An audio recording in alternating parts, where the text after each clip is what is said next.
What'd you think of the movie? What did I think of the movie?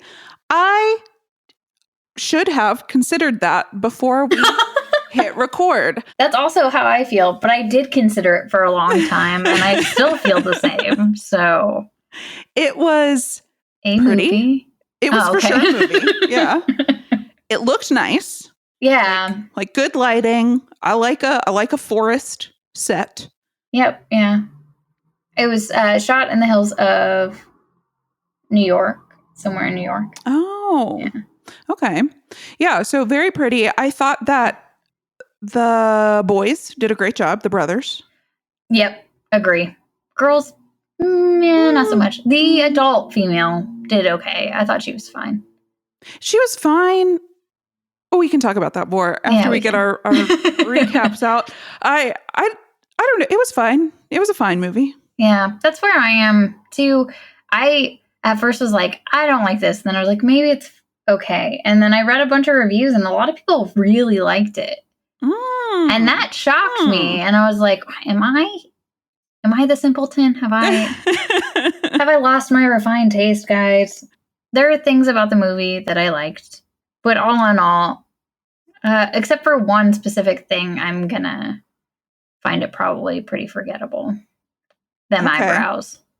Well, damn. Did you not see the eyebrows? I guess not, no. Oh. The witch's eyebrows? No. Oh, Anna's eyebrows? No. Wait, who's Anna? Anna's the girl. No, the older brother. Oh, no, I didn't. His eyebrows were like drawn in. Maybe that's because my eyebrows are so light that I can really see when somebody tries real hard on those.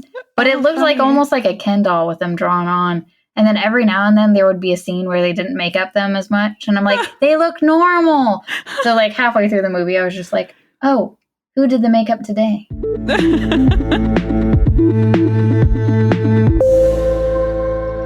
Welcome to Never Show the Monster. I'm Kelly Attaway. I'm Chelsea Hollander. And today we are talking about the movie Slapface.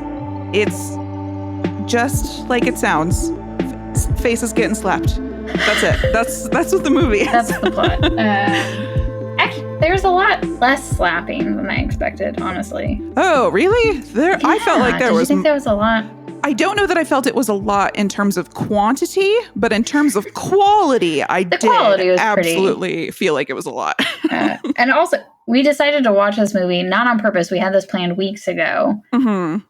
For this, and the Oscars were this past Sunday. We don't even need to say what happened, but I thought about that the entire time I watched the movie. Just the entire time. But the movie is directed by Jeremiah Kipp and written by, and is based on a short film that he had done before. He's released a lot of movies. I haven't really heard of any of them, but I think he's well known in the indie horror circle. Okay. Maybe we'll check out some more of his stuff later, or maybe not. We got to figure out how we feel about this movie. Yeah, I mean, after we talk about it, maybe we'll get to a point where we're like, no, this was the best movie we've watched so far. We won't get there, but we might. Up against Host and Dead and Breakfast? No way. Yeah. No way. Yeah, so this movie is about a pair of brothers, Tom and Lucas, whose parents died in a car crash years ago, and they are living alone in their like sort of crummy house out in the woods. Mm-hmm. And Tom is the much older brother, and he is the caretaker at this point. He's ostensibly raising Lucas. He is working to support them. Lucas is like 12? Yeah, if that. Yeah, Lucas is just little, and Tom is, I guess, early 20s. He's old enough to be drinking in bars. But I was trying to figure out if it was like, I don't know, maybe like a country boy thing. Maybe they were just like, yeah, you're 20, you're 19. Oh, yeah, maybe. You've had a hard time. Because then you find, like, in this movie, you find out that a lot of people give them a lot of slack. A lot of leeway, yeah. Because of what happened with their parents, I would assume. Yeah, they're, poor kiddos I was going to say trying their best. That's not quite right. They are trying. No. Yeah, they're definitely they're existing. They're existing. They're going through it. I don't want to say getting through, because I don't think they're really getting through anything. They're in a tough spot for sure. And Lucas misses his mom so much and does a sort of conjuring ritual to this myth of a witch in their woods. And the witch appears and they form a friendship, I guess. Mm-hmm. And the witch is defending him more and more aggressively as the movie goes on, up to and including hella murders. So that's the basic gist of the movie. This is one of those movies, I think, where you're supposed to be like, is the monster real or is it Lucas? The monster's real. I am. Yeah, okay. I thought so too, because people react to her. People see her. Yes, I agree. But everything that when I read some of these reviews, I'm like, did I interpret it wrong? Should I watch a bunch of Ending Explained YouTube videos now? They're like, oh yeah, obviously this is what they were trying to convey. And I'm like, yeah, but it's not. And I see that they were trying to point that way, but it doesn't make it. And that might be why I have a problem with the movie, is because it doesn't allow me to suspend that disbelief. Like I can't. Yeah, people reacted to her. There were situations that happened that he could not have created himself. Yeah, he could not have done himself. Mm-hmm. And I feel like he had alibis in some of them. Probably. Yeah, Anna. Yeah, that's the one. And I was like, Oh, wait, so are some of these reviews fully saying that the monster is not real? It was all Lucas? Yeah, that's what it sounded like. Huh. No. I don't think that's right. They like point towards it and they're like, oh, and like it has him waking up a lot. Oh, a lot? I remember once. He woke up at the beginning. He woke up at the end. Oh, I guess he woke up at the end when he was in the like questioning cell. Yeah. Okay. Yeah. So I think that's the other part where we're supposed to, but it feels like that kind of narrative was kind of shoehorned in there. I didn't watch the short. I don't think that that's. I think that that's somebody reading too much into a kid waking up. Well, I don't know. Well, because what the sheriff says is also trying to point you that way as well. I agree that the people of the town think that it's Lucas, but I don't think that it's Lucas. I see why the sheriff would think it was him. I see why Tom would think it was him, but I don't think it was him. One of the reviews, I don't know if I read or watched this one. It was like, well, whenever people talk about him, they constantly talk about how he's angry and he has outbursts. Sure. Lucas. And they were like, so then that means, and I was like, does that mean that? I don't know if that means that. I don't think so. I think that two things can be true. Like, I totally believe that he has outbursts. Mm-hmm. He's sort of a shitty kid, you know? Not that outbursts make you shitty, but like, you know, I'm going to walk it back. I don't want to victim blame. He's had a tough go of it. Yeah. Of course he has behavioral problems. He's being raised by his alcoholic older brother who hits him very hard. Yeah. And it also sounds like their father was also not a nice man. Yeah. Mm-hmm. Just had all around a tough go at it. So should we just kind of jump into what happens at the beginning?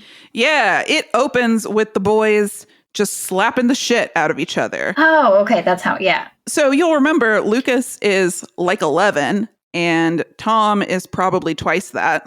And they are just sitting in their living room, facing each other, slapping each other in the face as hard as possible. Tom keeps encouraging Lucas to hit him harder.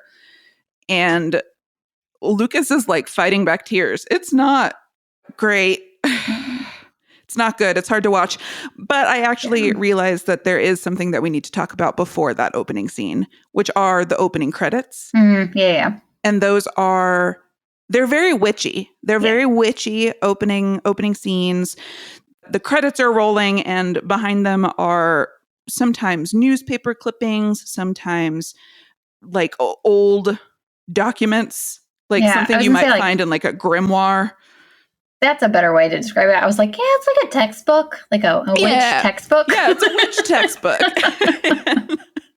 And we see snippets of what looks to be like a nursery rhyme about this witch. The witch's name is Virago. And that means like a dominant, angry woman. Oh. Yeah. In the scope of the movie or in real life? In real life. Oh, cool. Okay. Yeah. Or a female warrior. I don't know why they say those are the same thing, because you don't have to be angry to be a warrior. I don't know. You can also be angry without being a warrior. Yeah, I don't know. So we're seeing clips of like snippets of this nursery rhyme about this witch who kills bad kids, kills their parents. Yeah, it's confusing because then it also goes, I think this is in one of the newspaper clippings where it says like, oh, the witch made me do it, and it was about a child that killed his parents. Like it's a different story every kind of clipping. It was like, oh, and then they said like a 10-foot witch was there or something. Like it's just it's not consistent amongst the clippings, it seemed like. I'm glad that you paid more attention. I just wrote down witchy. And then it wasn't until later in the movie I was like, I should have paid attention to those. The other part I had was, are these the same from the same book? Because some of them looked very similar, and I was like, no, those might be different artists. Oh god, different illustrations and different witch textbooks. And then we get to the face slapping. We learn pretty quickly that the brother's parents died in a car crash, and we will learn more details about that as the movie goes. And from this first part of the movie, it sort of looks like Lucas is the responsible one. He's like taking out the trash, and he goes to the library. So right off the top, I was like, oh, we've got a dork on our hands.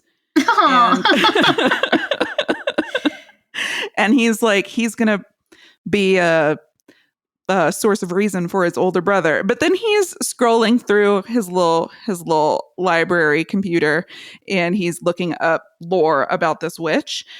So less nerdy than I thought. He's not like doing homework. He's doing his own research. And we see him look at this old, like a picture of a building in town. And do we know what that building is? I thought it was an elementary school. Okay. Why do I think that though? Kind of looks like one. I don't know. It might not be. It might be. I think it is. So Lucas goes to that building, and now it's like boarded up. It's clearly abandoned. There's nothing out there. He has to walk through the woods a while to even get there. Seems like it's not in the city proper. The city, that's generous. In the town proper. Yeah. And when he gets there, he buries a photo of him and his mom in I guess a hole, where you typically bury stuff. Yeah. And he pulls out a shard of glass and cuts himself to bleed on the photo before covering it with dirt. And I was like, could we not have gotten just use a knife? Just use normal. Why broken glass? You're going to give yourself something. Tetanus? I don't know. Do you get I mean, when I've cut myself with glass, they gave me a tetanus shot. You can get tetanus with anything. Yeah. Right? All things give you tetanus. Yeah. Everybody, make sure you're current. You have to get a booster at least every 10 years. Yeah. So while he's doing that, Lucas is off wherever. Night falls, and we see Tom at a bar, and he is hitting on a pretty girl who we learn is Anna, and they're flirting. He asks her about a tattoo on her wrist, and she asks him to guess what it is. He gets it right. He guesses elephant, even though like a block. I guess it's got the nose. It just looks like a square with a nose. Yeah, I didn't. But she got it in like Thailand or something. Yeah, something. She's a woman of the world. She's a woman of the world. I feel like she was like doing the Peace Corps or something. Yeah, seemed like it was part of an organization. I don't know. But she talks about how elephants raise their children. Like the women all band together to raise their kids while the men are out dicking around. And that's sort of what happens in this movie. Yeah. Oh yeah. So while he's like making moves on this gal, the sheriff shows up and is like, Tom, I need to talk to you outside. Your brother is off getting himself into trouble. I picked him up. What was it? Just because he was out at this building? Yeah, I don't know. I can't remember why he even got picked up. That wasn't clear to me. He said that he picked him up like walking home.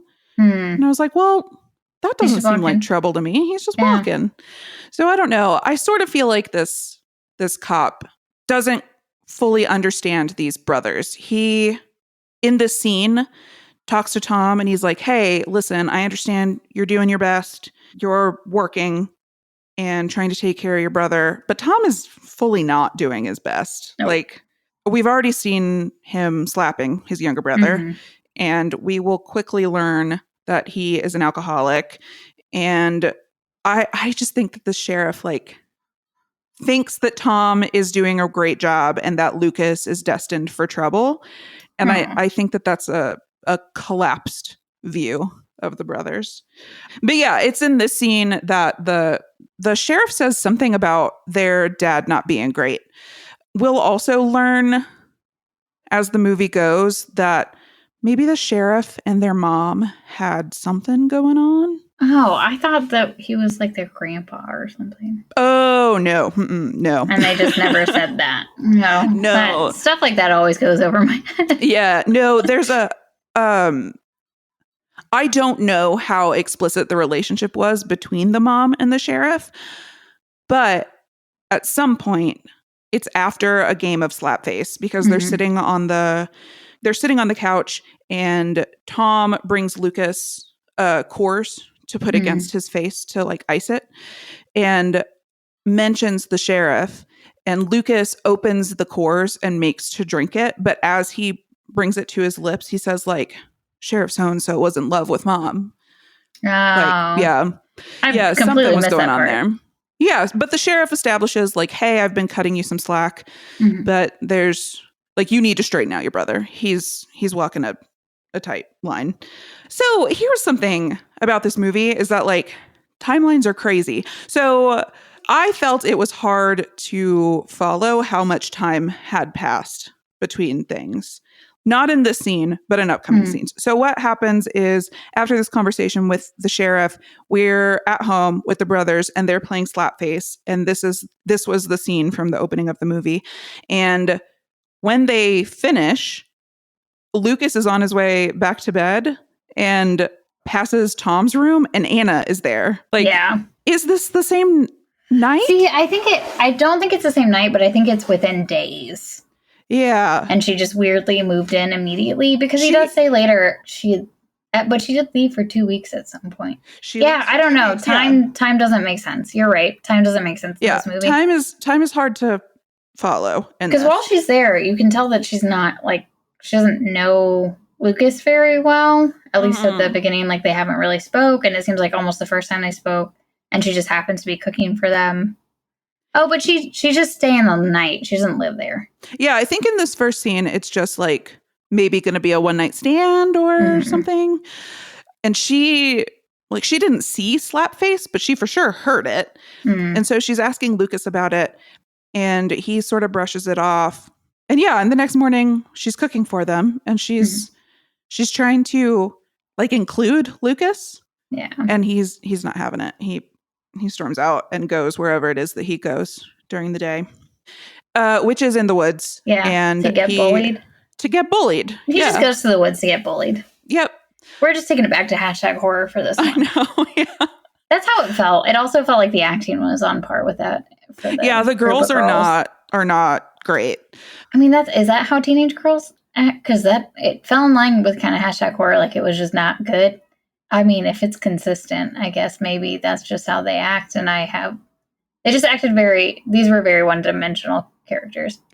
I think the common denominator is that they are being acted by 11-year-old girls, and 11-year-old girls can't act. Dakota Fanning did great when she was younger than 11. Well, Dakota Fanning is an exception. Everyone's like Dakota Fanning to the rule. Good point, I don't know. There's just a group of girls, a pair of twins, and a girl with a sick blue streak through her hair. And what are they called? They're called the Nightshades. They've got a gang name, and they're like throwing rocks at him and chasing him and fully like tackle him and rub his face in the dirt. I was surprised at how physical girls were. I was like, oh, I thought girls were typically just like, I thought that they attacked your spirit. Yeah. Oh, yeah. No, we're fully like fisticuffs here. And they think that he is trying to get in with their gang. And they're like, okay, well, if you do this dare, you can be part of the Nightshades. And so they dare him to go into this abandoned building that he just visited the other day. We learn it's called Wakefield. Which I guess sounds like... Not an elementary school. That sounds like a psychiatry. Yeah. Yep. Yeah, it does. Yeah, I don't know what this building was. And then he goes in, he's walking around inside of the building. There's a lot of wallpaper. Yeah, and everything's coming off of the walls. That's for sure lead paint. Stop touching it. Yeah, okay. I had the same thought. I was like, how long do you have to be near lead paint for that to start doing stuff? I mean, I think it's okay as long as he stops touching it. There's got to be a ton of asbestos in there as well. Oh, there's for sure asbestos. Yeah, I felt very uncomfortable. He was just kicking stuff up. But he's like going around looking, and then the girls ask, like, what are you seeing? And he's like, oh, it's very dark, and there's blood on the ground, and there's nothing there. It's very light. It's midday. He's messing with him. He's fucking with him in the best way. And then he makes his way down to the basement, and he finds what looks kind of like an altar. Yeah. And it's like got like candles. Yeah. And I thought maybe it was because he had said he'd seen blood on the ground, and I don't know if maybe it was wet candle wax, but at some point he puts his hand in something red. Yeah. And he lifts his hand up. And then he also finds like a little figurine that's like golden. That figurine shows up at the end of the movie, but for the whole movie, I was like, what was that figurine? Like, what was that? He clearly like pockets it. And during the scene, he's shouting back to the girls the whole time, like you said. Oh yeah, he's trying to scare them. He like gets a stick and starts hitting He's stuff. like whacking stuff, yeah. And then the witch appears so suddenly. The witch is here. The witch is already here. She like stands up in a dark corner, and she's in like a burlap sack, I guess. It's like black and thready, and she's got some ropes on, and she looks like a typical witch, like straight up hook nose, everything that you would imagine. It's like, here, I got you this apple, Snow White. Like she is the Snow White witch, except her eyes are crazier, right? So I couldn't really see the eyes. Did they ever like glow or do something weird? Yeah, I think that they glowed. Did. I just remember looking at the face and being like, oh, okay, that's a witch. That's what a witch is. So 17 minutes into this film, they show the monster, not even like I was like, oh, is it going to just be a quick, like, oh, you kind of see the monster? They full on, you can see. Yeah, it's fully the monster. And something that struck me is the monster is corporeal. Like she has a body. Like she like grabs him and he screams, and it just looks like a person grabbing a little like I thought it was maybe going to be like a teen from the neighborhood who's like playing pranks I thought it was just a person. Like the pigeon lady in Home Alone. Yeah. Yeah, like it's just something like that. Like I was like, oh, maybe this is going to end up being kind of heartwarming. I was wrong. Yeah, it starts sort of heartwarming. But she picks him up and she like shakes him, and then she hugs him until he falls asleep. Yeah, I guess he's asleep because then he's waking up outside the building. This was weird. Just waking up, and then Moira, is that her name? Mariah's there, and she's like, she's the one with the sick blue streak in her hair. Yeah, and she is apologizing for how shitty the twins were and how shitty she was while she was with the twins. And I guess they're dating. Yep. This all happened so fast. Sweet, sweet young love. I guess I think that they were dating prior, and this keeps going where she pretends she's not dating him and she treats him like shit. I guess so. It's a bad relationship, and she has bad friends, and I don't know if anybody's right in this situation. It's all troubling. I guess I was surprised that they were dating previously, because in this scene, he goes, "Are we dating?" But maybe he was just being like tongue in cheek. Maybe he was giving her shit for how she treats him. Well, I thought it was like they'd been hanging out and they were together, and it was just to be like, are we still? Because you were just real terrible. This was the DTR. This was the define the relationship combo. Yeah. Poor little Little babies. I don't know. At first, in the beginning, you're like, oh, that's kind of cute. Yeah, These it cute seems little sweet. kids. This was funny. He kisses her very suddenly and forcefully, not in like a rapey way, just like just without he's not suave. Yeah, for sure. He's very abrupt and is just like, first I put my lips on your lips and that's how you do it, and then we're done. Yeah, it was perfect. And she wipes her lips and walks away. Though she does say, call me. Yeah. So yeah, those are some mixed signals, huh? Mm-hmm. Like, let alone the bullying. If you kiss a girl and she wipes her lips and then says, call me, what are you supposed to... What? And while this was happening, Tom and Anna were at home in bed. And this is where I noticed how great her eyebrows were. And Tom pulls out a gun from beside the bed. Yeah. Which I didn't love. And she is a little bit critical of that. But then they go out shooting. And this was your classic, like, boy trying to teach a girl something. He's like got her hands on her hip, trying to adjust her stance. But also trying to get with her. Oh, yeah. Mm-hmm. I guess I've never shot a gun. I don't know how critical your hips are to the equation. You stand that wide. I mean, you have to brace yourself, right? Do you need somebody to... But this was a very small gun. Yeah, this was just a handgun. Yeah, it was pretty... I wish we don't know guns very well. You know, gun, barrel, trigger. She's a great shot. I don't even remember her shooting. Yeah, she shoots a couple times. This is the first time she's ever shot a gun, and she gets bottles pretty consistently, though that is after the hip adjustment. So maybe that is... Good point. Maybe it's all about them hips. Yep. But Lucas comes home, and the three of them are having dinner, and Anna is like really trying to talk to Lucas. He's got a cut on his hand from, his little ritual. And she's asking him about it. Hey, how'd that happen?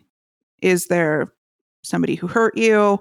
Yeah. And Tom won't even look at him. He's only got eyes for Anna. He's like even physically, his whole body is shifted to just be facing Anna.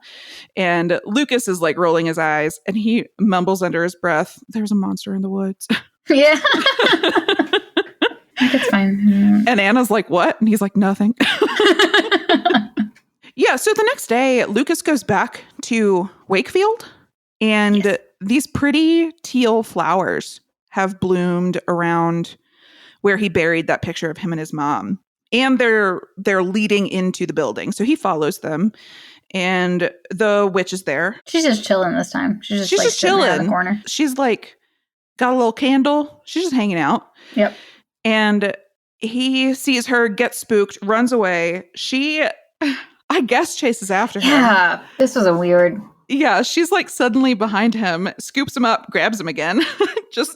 And then runs with him. And then just stops. It's like she just wanted to stand and watch the sunset with Lucas. She brought him to like a pretty overlook. So it's just like trees and the sun.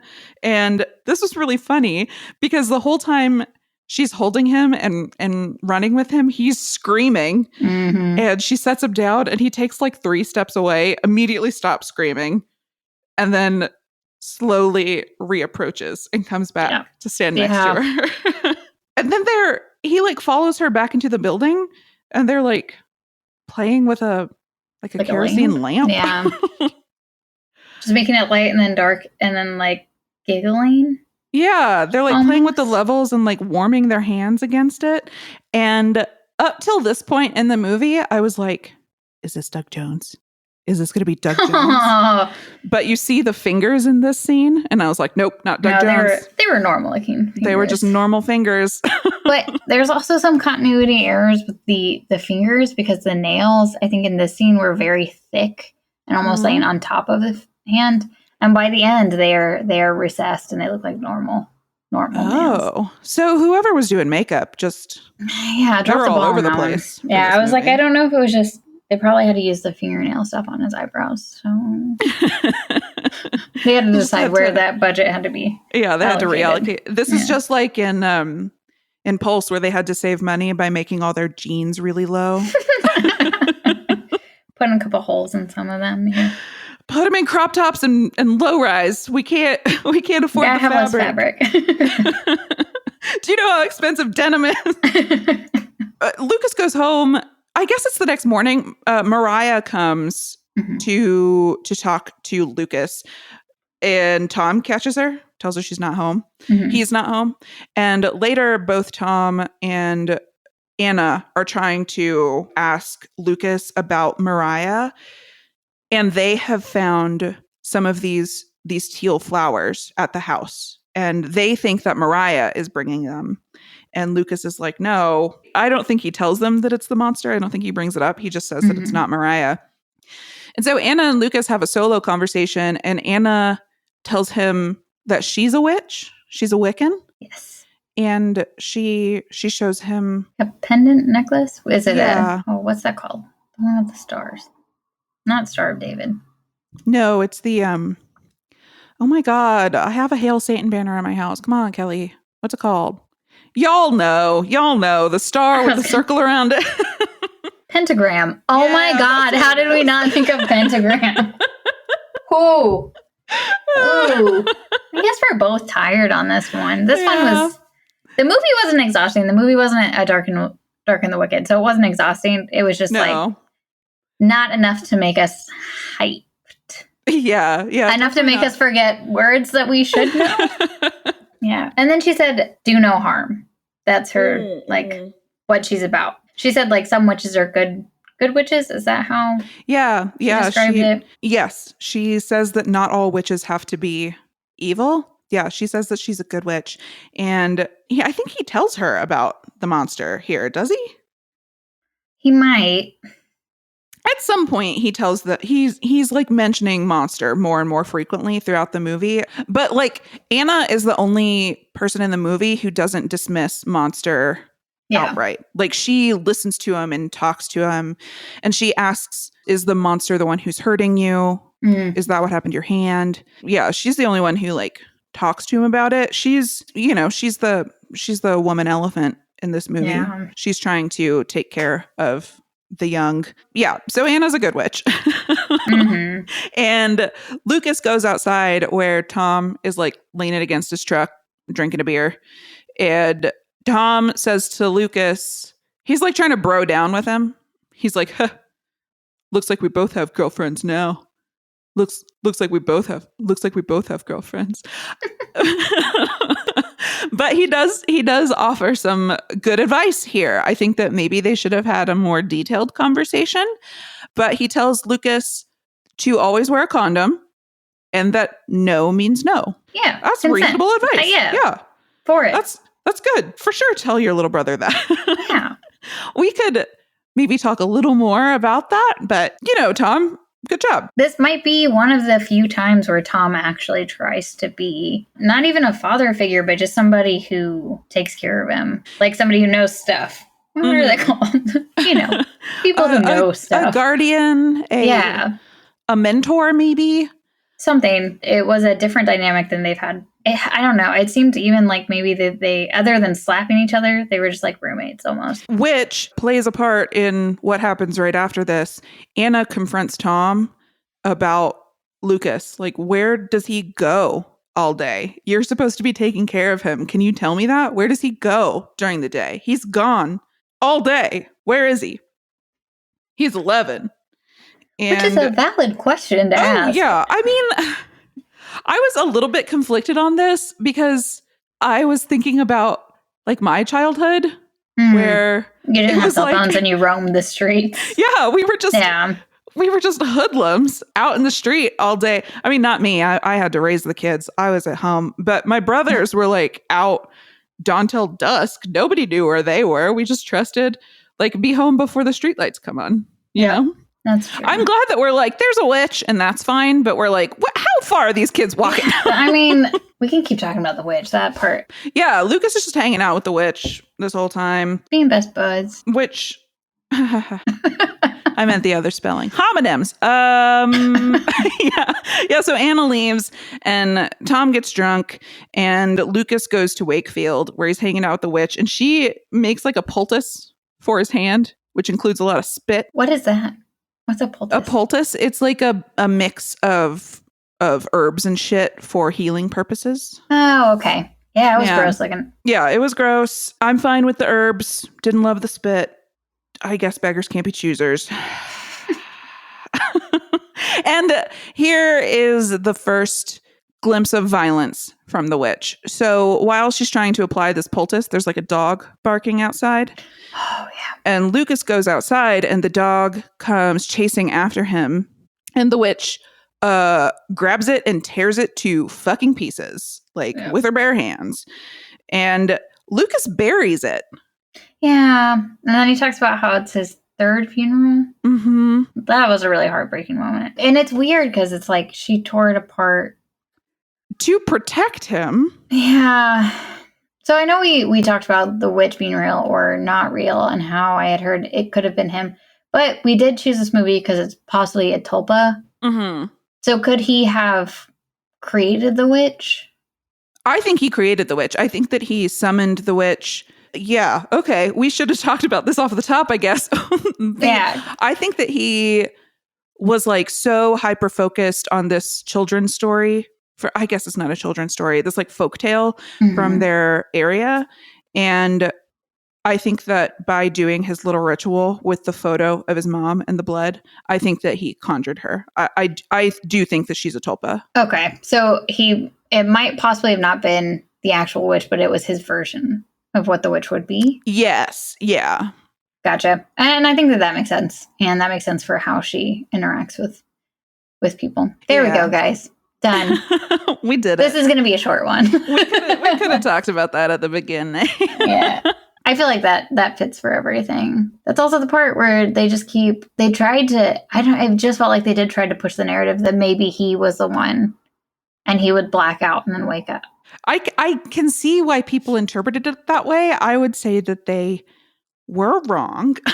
I don't disagree. But then that's why when I was watching them, I was like, am I wrong? Because that's not how I thought it happened or could have happened. Like I didn't feel that the movie was pushing that.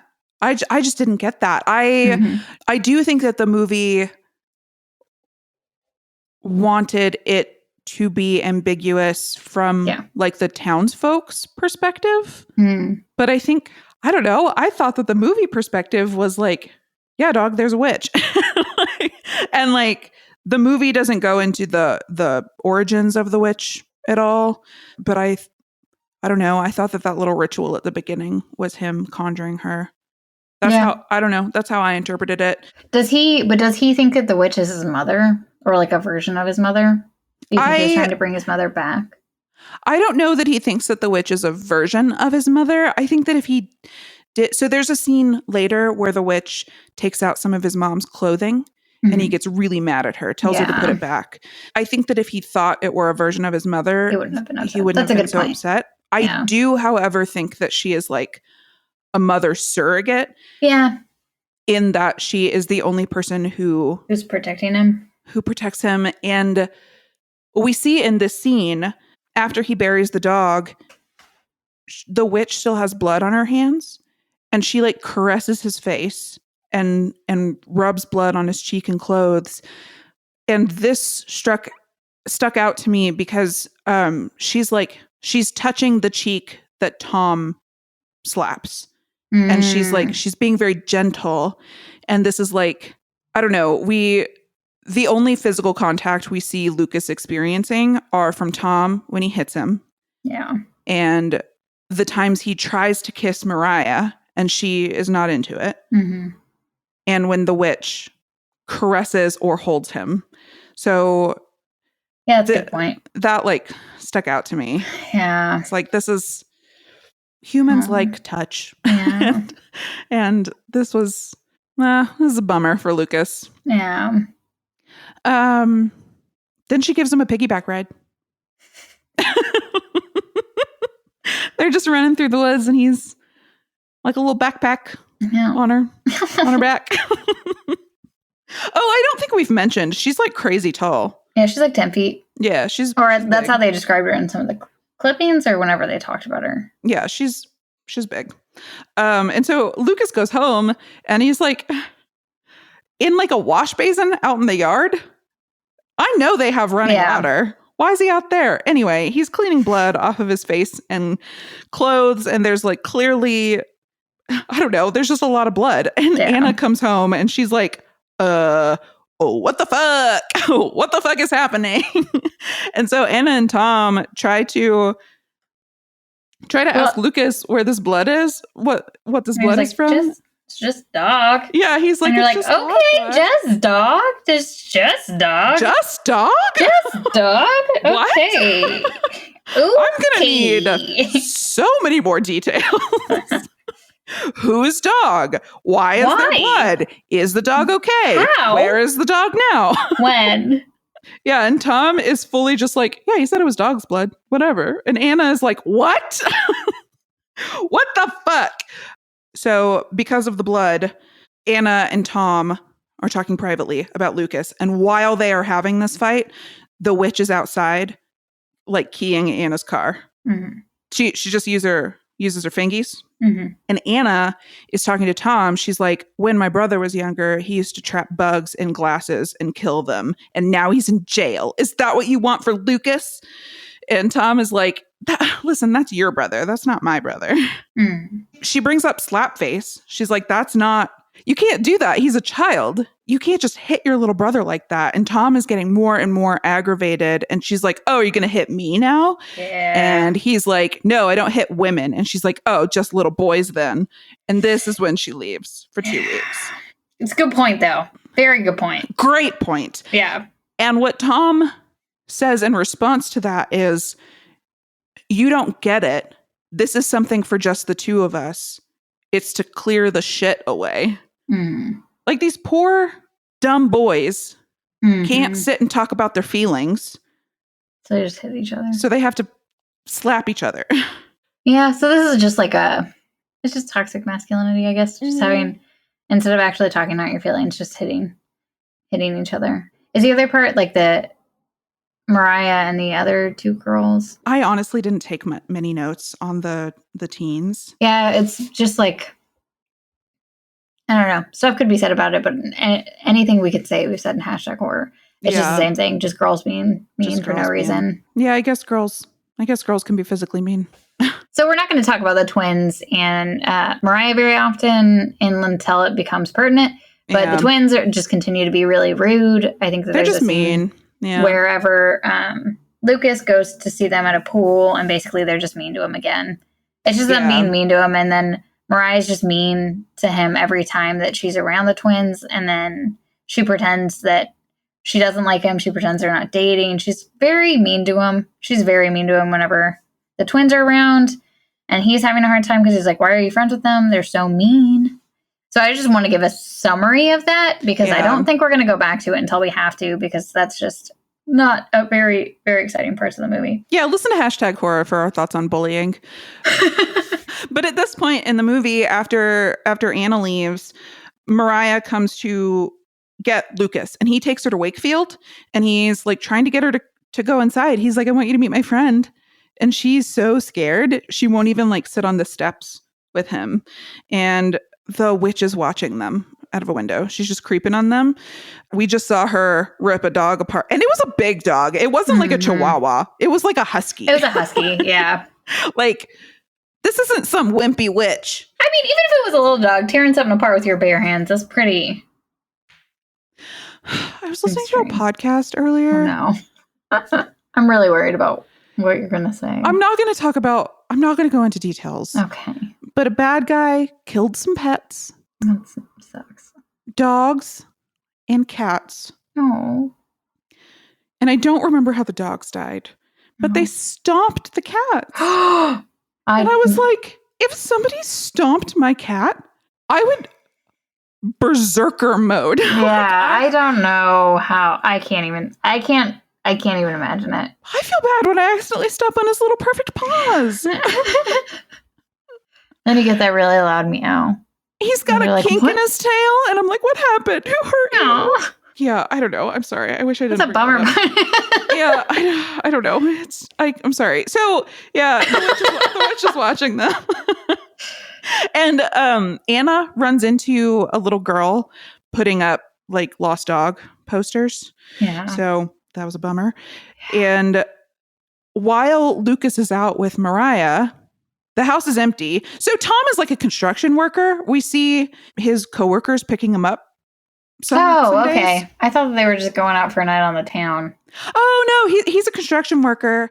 That makes more sense. So they're just being bros, picking him up out in his middle of the woods house.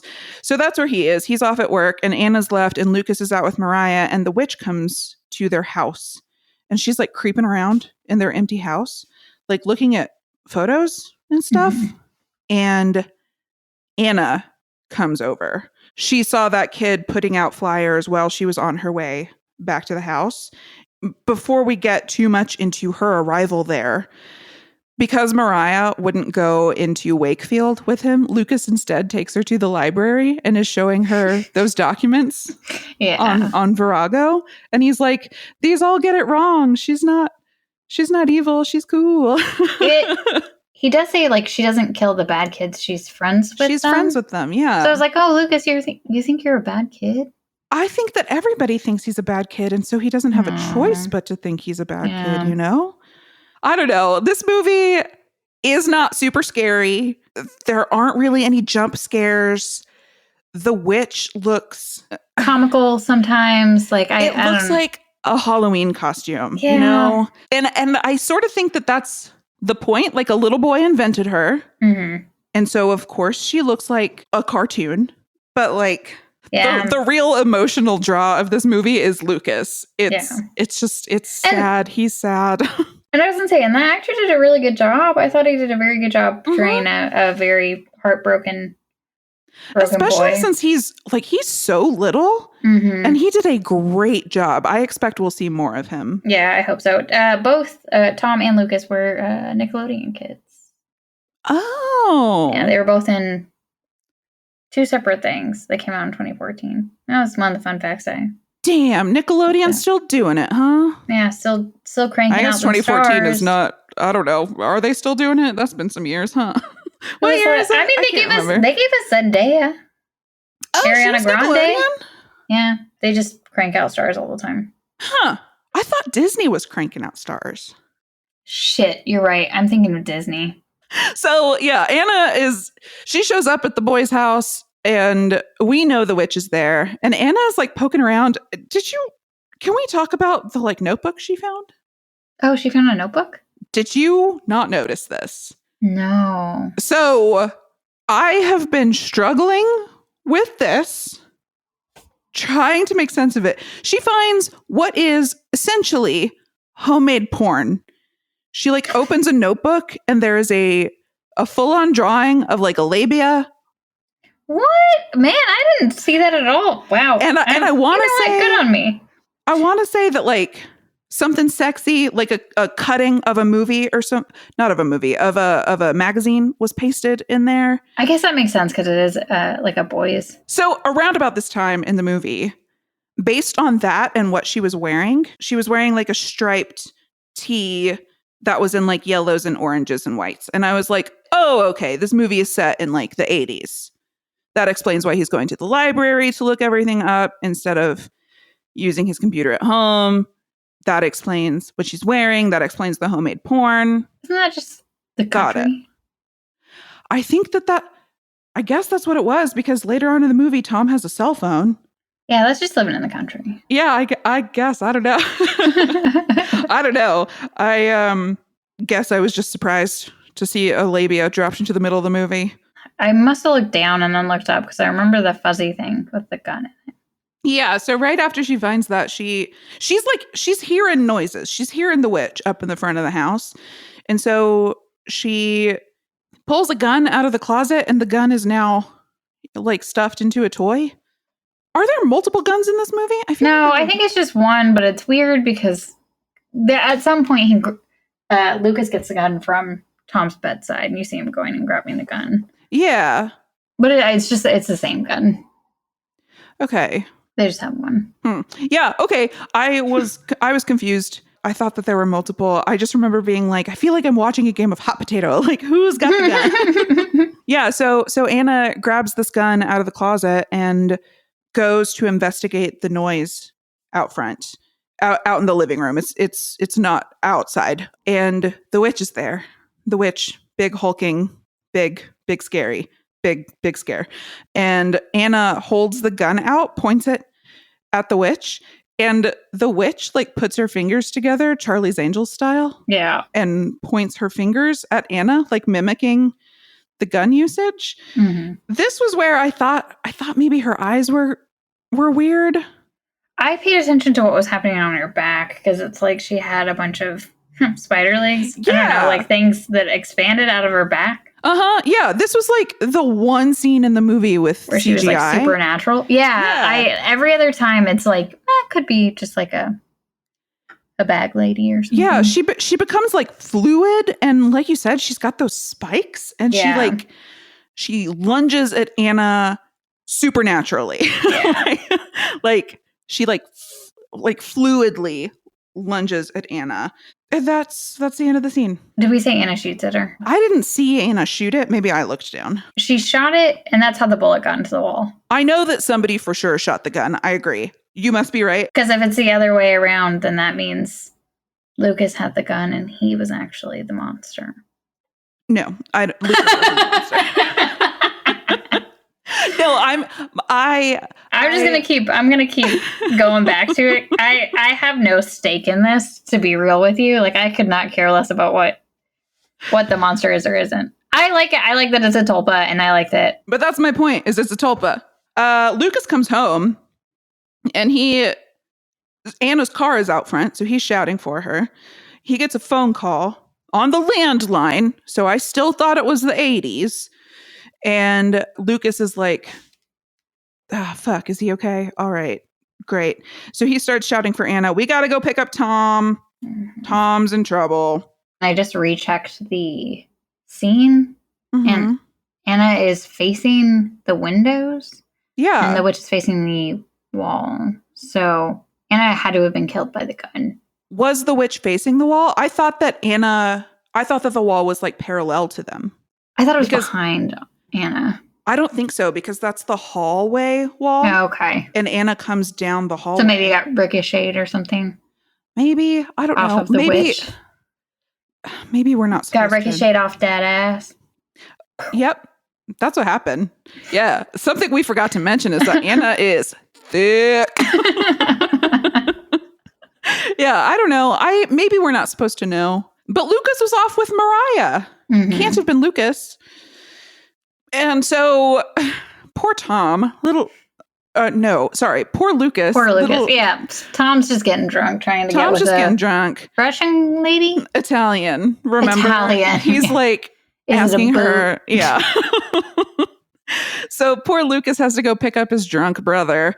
And yeah, he's trying to hit on some Italian lady who either does not speak English or is pretending not to speak English so as not to talk to this belligerent douchebag. Mm-hmm. And he shoves Lucas. Lucas is like, come on, Tom, we got to go. And Tom shoves him. And the only reason Tom stops is because the bartender comes over and is like, Tom, you have to stop. I was impressed, though, that he did stop after that instead of getting outrageously angry, because I feel like the opposite would have been way more likely to happen. Yeah, good. I guess good on him. Yeah. Lucas also tells Tom, hey, I can't find Anna. So I think that this is why I was confused about who has the gun. So I didn't write it in my notes, but at this point, Lucas has already gotten the gun from Tom. Mm-hmm. And then he hid it in the thing. But in this scene, Lucas is looking at he's lying in bed and looking at the gun. So did the witch put it back? Did the witch put it back? Or is he the monster? He's not the monster. I don't know. But Lucas gets all riled because he suspects the witch for killing Anna. And so he's out in the woods shouting for her. And while he's out looking for the witch, Tom is looking for Anna. He like goes to Anna's house and he's like, hey, have y'all seen her? And they're like, you're the one driving her car. Like, have you seen her? And while Tom is at home, he for some reason grabs that photo that Lucas had replaced on the wall. And when he takes it off, he notices the gunshot in the wall. Mm-hmm. So when Lucas comes home, he's like, I need you to tell me what happened to Anna. Tom is suspecting Lucas in this moment. He's like, I just need you. And he like threatens calling Child Protective Services and is like, do you want to be in the system? And I don't think he threatened it. I think he said something about her. They started playing Slapface. And then and then he said, do you want her to go to Child Protective Services? Because he was worried about Anna saying something. And then that's when he finally hugs him. This is when he hugs him, yeah. And he says, we're all we've got. And Tom gets he gets a bit emotional, which you don't see too often. You don't see often. And now it is bathtub. Which one? Tom. Tom bathtub. So Tom is fully clothed in the bathtub. And it's like full of water. It's not an empty bathtub. He's doing bathtub beers. He's doing bathtub beers, which you got to respect. I got to hand it to him. Mm-hmm. And it's a beautiful clawfoot tub. That is also what I noticed. I was like, oh God, I miss my clawfoot tub.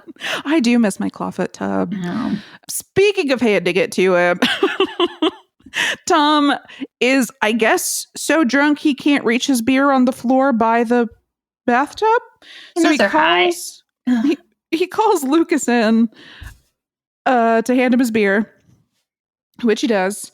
And Tom is like, maybe we should go to Florida. We haven't been there since the accident. And here's where we learn that during the fatal car accident that killed their parents, the boys were in the car. And they, I guess, went into a lake or a river or something. But the boys had to swim out. And they know that their dad died on impact, but they like saw their mom's face as they were escaping and thought that she was right behind them. Tom thought that she was right behind them, and she wasn't. She also died. Mm-hmm. And I simply cannot imagine living with that guilt. Yeah. Like knowing to that point, they're not really, I don't want to be like, they're not really living. They aren't really living. Yeah. Right now. And in the moment, Lucas feels like he's way too adult to respond the way he responds. And it's the first time they've ever, like, Tom is talking about it or talking about emotions. And then Lucas is like, we promised we'd never talk about that. Yeah. I was like, which is like, boys, you need to talk about it. You need to talk about it. Anna tries to encourage Tom to get help. She was like, talk to someone, and he was like, talk to you, and she was like, no. She's like, I can try, but no, not me. Yeah, you gotta find someone. Yeah, these kids need a lot of help. So when's the next bathtub scene? It's not far. So Lucas and Mariah are outside in the dark, and he suggests playing Slapface. He like tries to teach her to play Slapface. They're like light slaps. Yeah, just little baby slaps. And he's like trying to encourage her. And before that can go very far, Tom is shouting from the house. He's like, get in here. And Lucas goes running in, and there is a rat just ratting around the house. And they are trying to find it. And when they do, Lucas like kills the shit out of it. Like it's like a frying pan. Yeah. And it's like hella overkill, like blood splattering everywhere. It's all over his face. And Mariah sees it, and she's like, I gotta go. And also we're breaking up. Which, fair. Completely fair. Yeah, that's... Yeah, he also had blood on his lip from that, and I was just like, oh, the plague. Get rid of that rat blood. Yeah, that was pretty upsetting. And I guess this is one of Lucas's outbursts. I guess we're supposed to think, oh, if he can be this violent with the rat, is this the same as tearing a husky apart with your bare hands or killing your brother's girlfriend, who's the only person who talks to you. Yeah, that's also a weird one. Because for the most part, the witch attacks people that hurt Lucas. Yeah. But she hasn't hurt him. I think that she hurt him emotionally by leaving. Yeah. Oh. Mm-hmm. Yep. That's valid. Because he did grow attached to her. Yeah. He liked her, even though he tried to pretend that he didn't. And I think that her being gone for 2 weeks is what provoked the witch. And then the next morning, Tom is getting ready for work. His coworkers are outside, like honking the horn, shouting for him, and he chugs a beer before he goes out to join them. I just wanted to call that out. Now it's other brother bathtub yes. scene. Yeah, Lucas is just in the bath, and he's like properly bathing, no clothes, and the witch shows up and like gets in the tub with him. Yeah. Does she get naked or is she clothed? I couldn't tell because at the end of it, they put her clothes on. Yeah. So that I thought she was fully clothed when she did it. And then maybe she just took her belt off because we just see him helping her with her belt. Maybe it's just like a fancy belt. Yeah. She was like, we can't let this is nice hemp. Yeah. We can't get that wet. The scene was, I don't know, moderately uncomfortable. And she just like is she touches his face him again. Yeah. Definitely a weird scene. I don't really know what we're supposed to take from it. Yeah. The best I can come up with is that like she's the only person that he has any sort of like intimate relationship with. And I don't mean that in a sexual way. I mean like in a close way. That he even trusts her enough to be that close. Because we know he like runs away when he doesn't feel comfortable. Yeah. So I guess But yeah, gross. I don't like, I guess he had rat blood on his lips and it didn't matter. And he cut himself with a piece of glass. Yeah, he's got all sorts of diseases. But she's like covered in like, she's got to smell kind of different. Well, I guess she needs the bath then. I guess so. But do you have to share the water? I mean, water's expensive. Is it? No. Maybe it is out in the country. I guess so. You got to pay for all that pipe to get it out there. Yeah. So once everybody's clothed again, he tries to ask her about the bullet hole, and she starts ripping pictures off the wall and throwing them on the ground. And so he follows suit. So she's nonverbal. Have we made that clear? Oh, yeah. She never says anything. She doesn't talk. Speaking of bad communication. Yeah, so they're not actually talking. She's expressing herself by throwing stuff, and he tries to be on her level. And then they just sort of destroy the house as a game. Like they're having a good time. They're like laughing, and he's like scooping grape jelly out of the jar and throwing it all over the kitchen. This scene that's the scene that scared me the most. Was the grape jelly? Was the destroying the house. I was just like, they're gonna have to clean that. I know. Why would they do it? Like that was the only scene that I was like, why? I mean, murder as many people as you want, but don't fucking make anything dirty. Don't knock stuff off counters. Yeah. So this is that scene where she takes out a piece of his mom's clothing and she's like holding it against herself and like dancing. Yeah. And Lucas is like, put that back. And as they're fighting over it, Tom comes home and sees the mess, obviously. And Lucas forces the witch into the closet and he's like, don't come out no matter what. You have to stay in here. And Tom is so mad about the house. He's like, we're going to play Slapface. So they post up in the kitchen and are playing Slapface. Tom says this is going to hurt. Like he is pissed. And as they're playing Slapface, the witch comes out of the room and is like sneaking up behind Tom.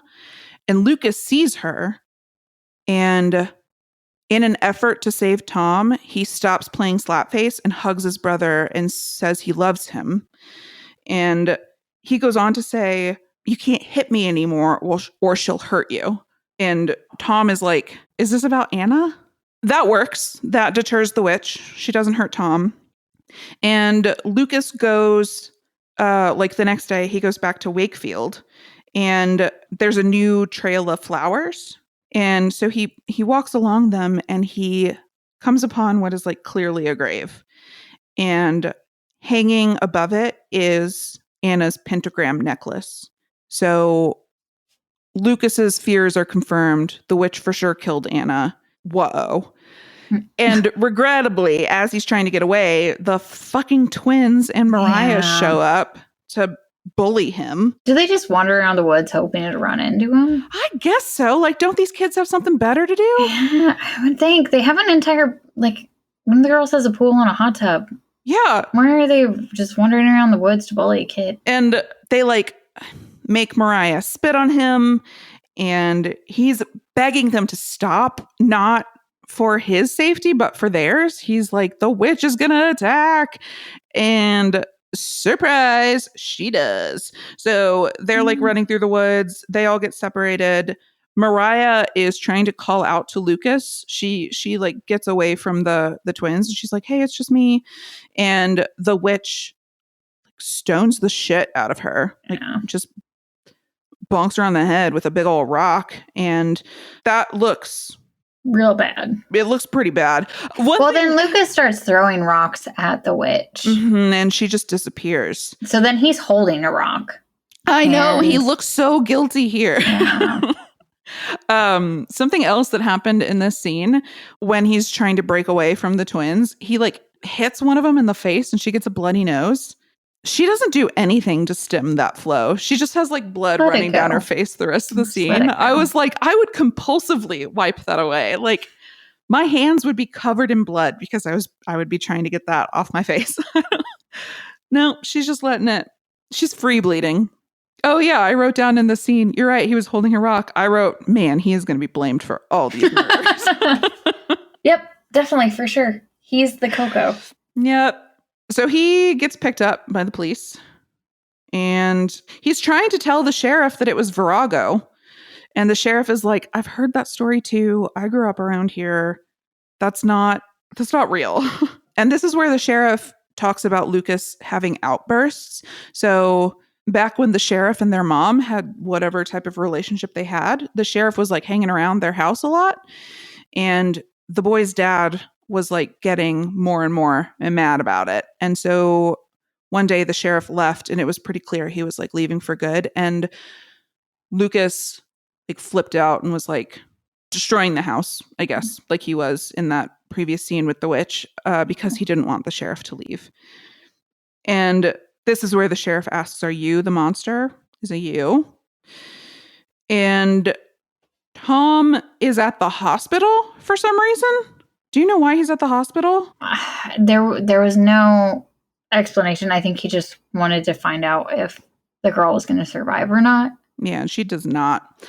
Mariah dies. The parents are understandably distraught. The twins are there. Yeah, it's also a very weird scene. I feel like the interactions, I know that the mother was grieving, but the way she like weirdly touched each of the girls, and then she was like grabbing at the girls. Yeah, I didn't understand what was going on. I was like, do you think that they did it? I don't know.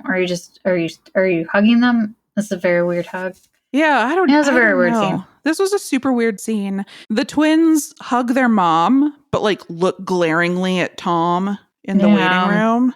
Yeah, this is a weird scene. I don't know why. I don't know. We could have just, I don't know. I feel like all three of those characters could have been one character, and they could have made it work a different way. So you were saying earlier that people thought that the movie was pushing that Lucas was the bad guy and that the monster wasn't real. Yep. I felt like the movie was pushing an anti-bullying agenda that they just sort of tacked into a monster movie. It's grieving for a separate thing, and then bullying also. So we know that Mariah. I'm sorry I keep calling her Moira. It's fine. Mariah I'm imagining Catherine O'Hara in this. Yeah. Has passed, and now it goes back to Lucas. Yeah. But he's asleep. He's at least got his head down. He's at the police station. He's still in the like interrogation room. That's right. I called it a questioning cell earlier. Close interrogation enough. room. Same thing. Potato patat. Yeah, I mean, rose by any other name. Yeah, so he lifts his head off the table because an alarm is going off out in the main building, and the door to his room is ajar. He steps out, and like it is a mess. like furniture everywhere, blood everywhere, dead bodies everywhere. All of the police have been hella murdered. And Lucas picks up a gun off one of the officers. And I was like, Lucas, it's like you're trying to get caught. Yeah. Oh, Lucas. And he finds the sheriff dead. And that's a huge bummer, right? Because Lucas was acting like a tough guy around him, but cares for the sheriff. And the witch is there. And he points the gun at the witch. And she had crazy eyes here too, I'm pretty sure.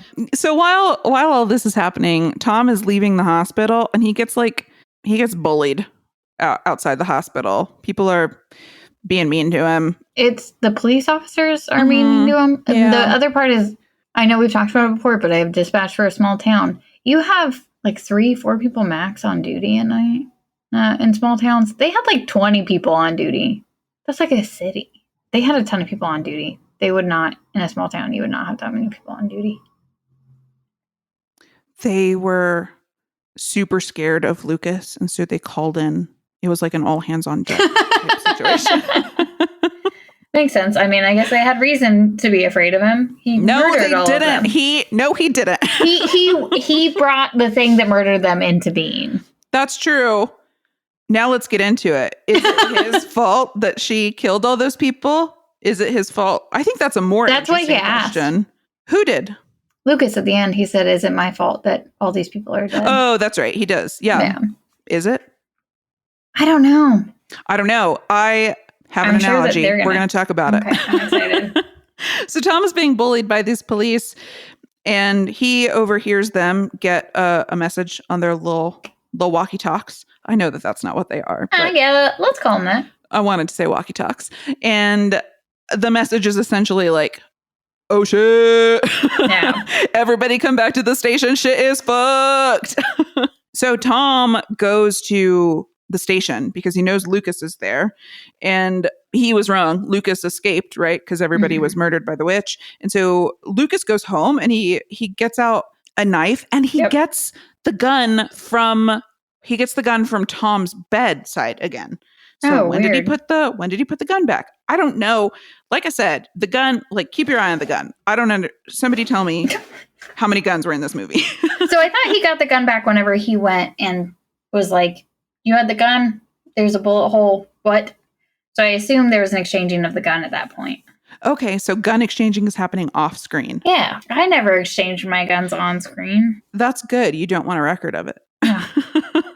You it's get Big it. Brother, man. We're in a surveillance state. Wear your masks so they don't... Yeah, wear your masks or the Juggalo makeup. Did you hear? Does that also... Yeah. Keeps them from identifying you? Scrambles facial recognition.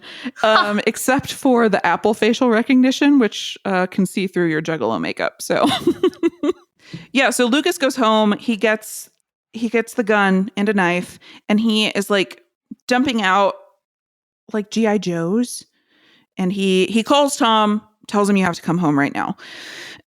And while he's separating out these toys, he like separates them into a green pile and a red pile, but he also has the little gold figurine from the altar when he first met the witch. And this is when I discovered what it was he collected. I didn't know what it was at the beginning of the movie, but it's a little gold G.I. Joe, essentially. Mm-hmm.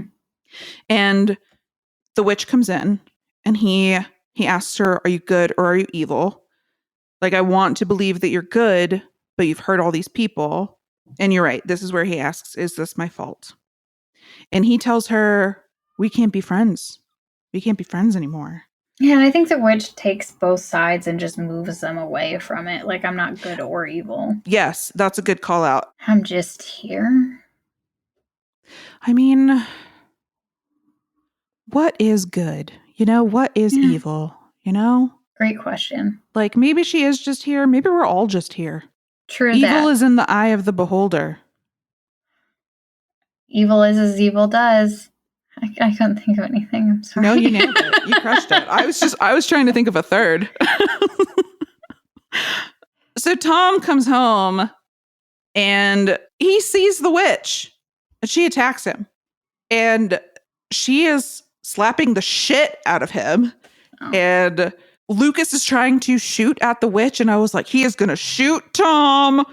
And this is going to look real bad when the police get here.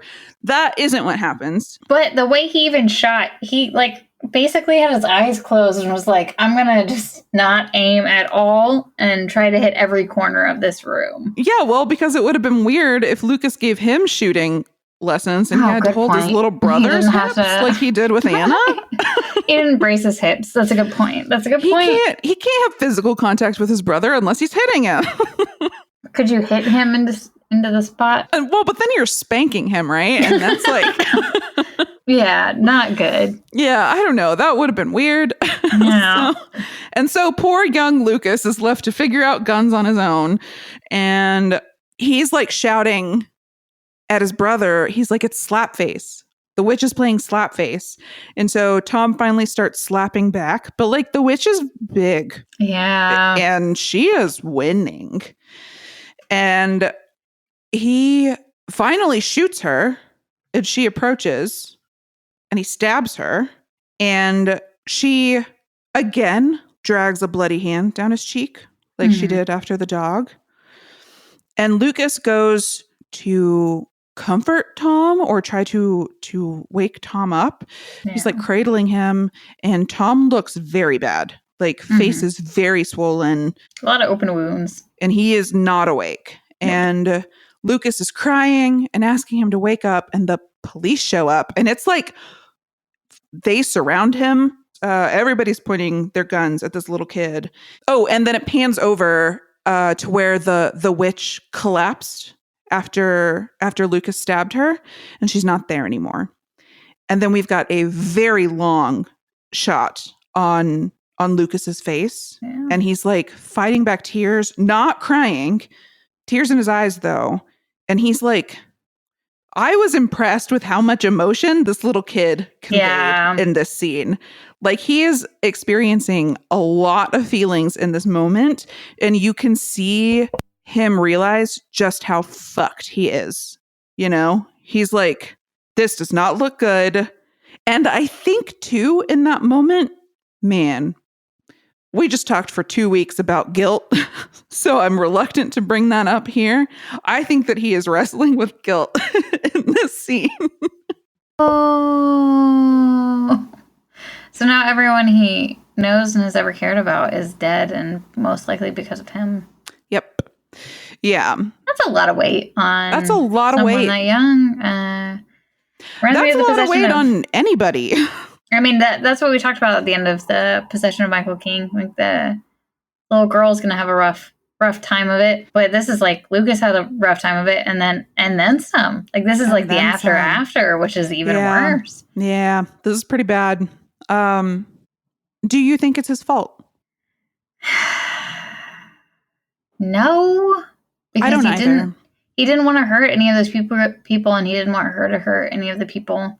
And he took steps to try to stop it from happening. Mm-hmm. And if it was something that he created, you would think that at least it would have, I don't know. And it wasn't a neutral being. It was definitely evil.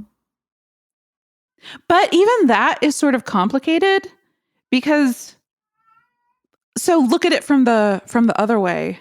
She thought that she was protecting her friend. Yeah. Is that not good?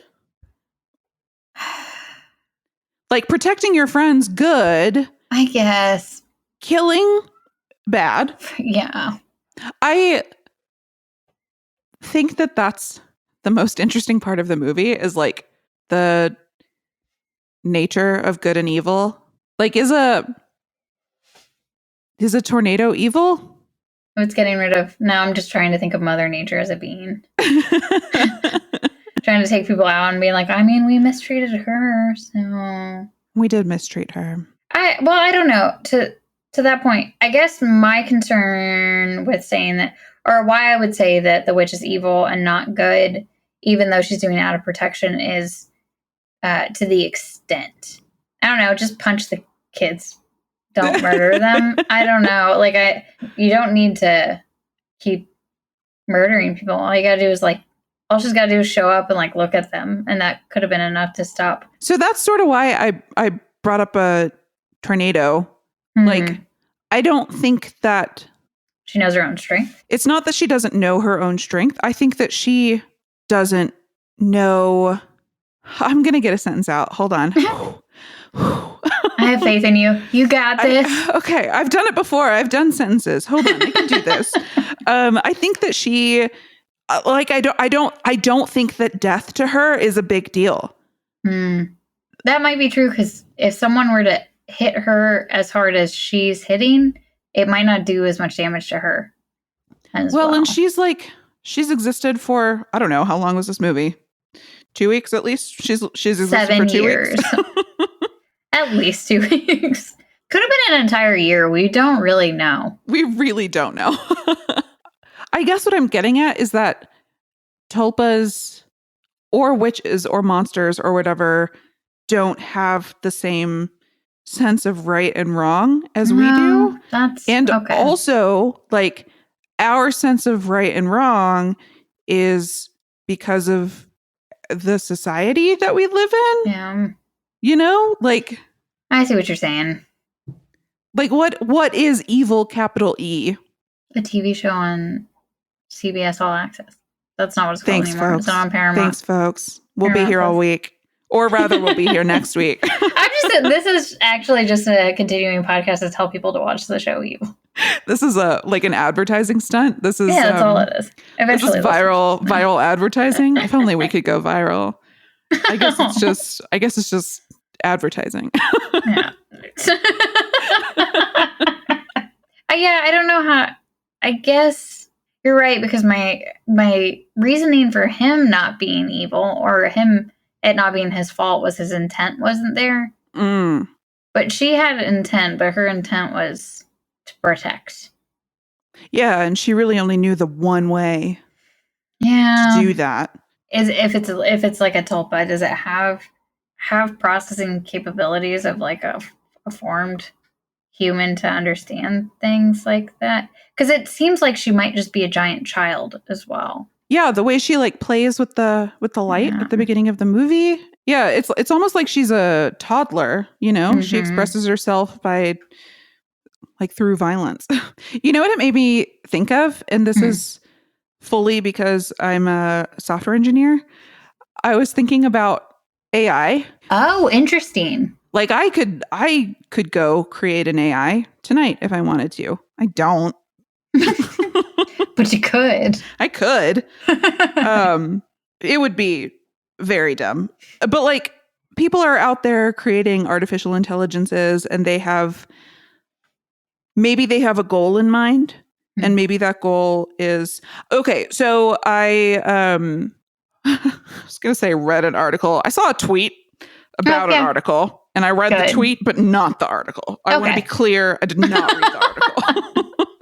Somebody was building an AI that was built to determine the best ways to make humanity more successful and happy.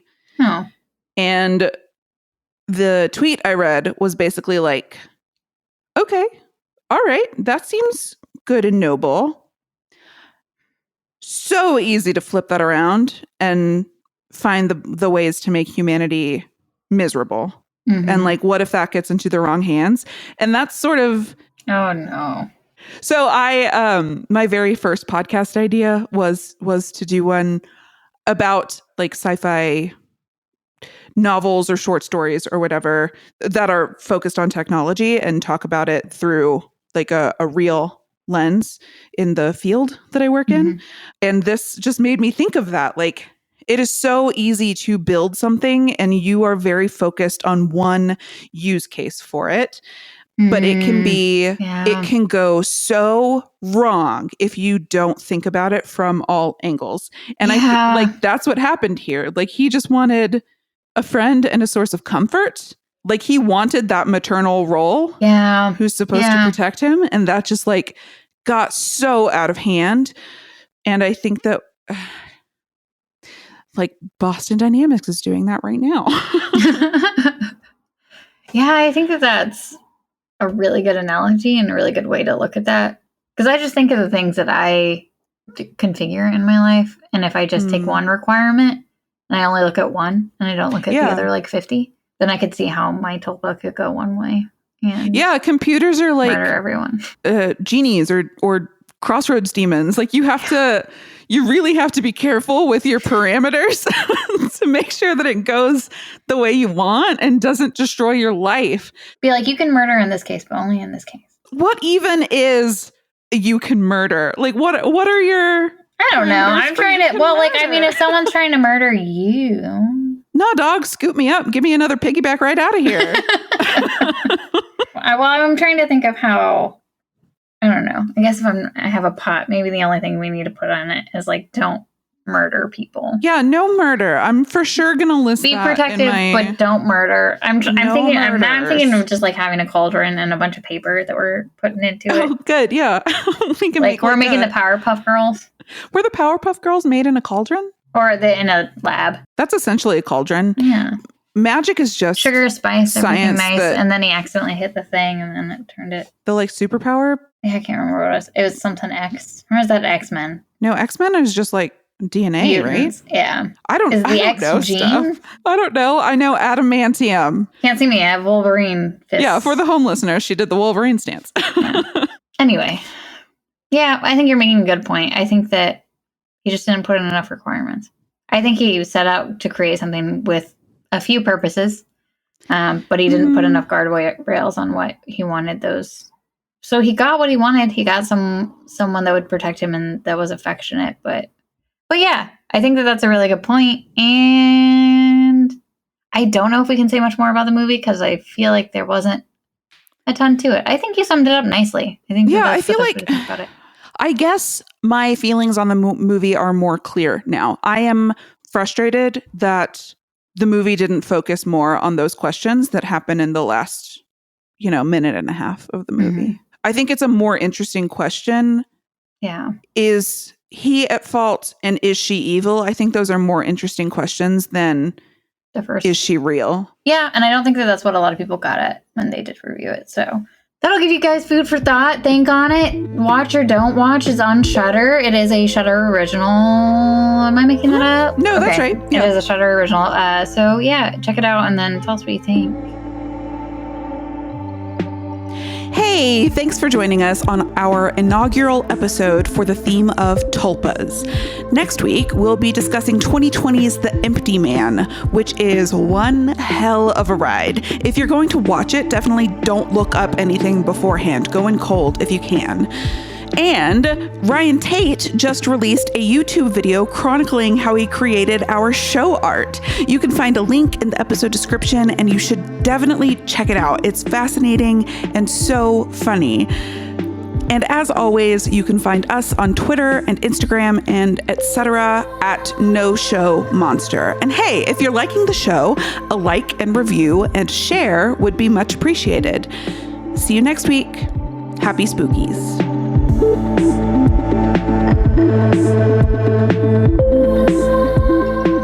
So I thought of a movie that scared the shit out of me. Oh, okay, good. Yep. Did you watch that documentary, The Nightmare? Oh, yeah. So scary. I don't know if I watched it. I know of it.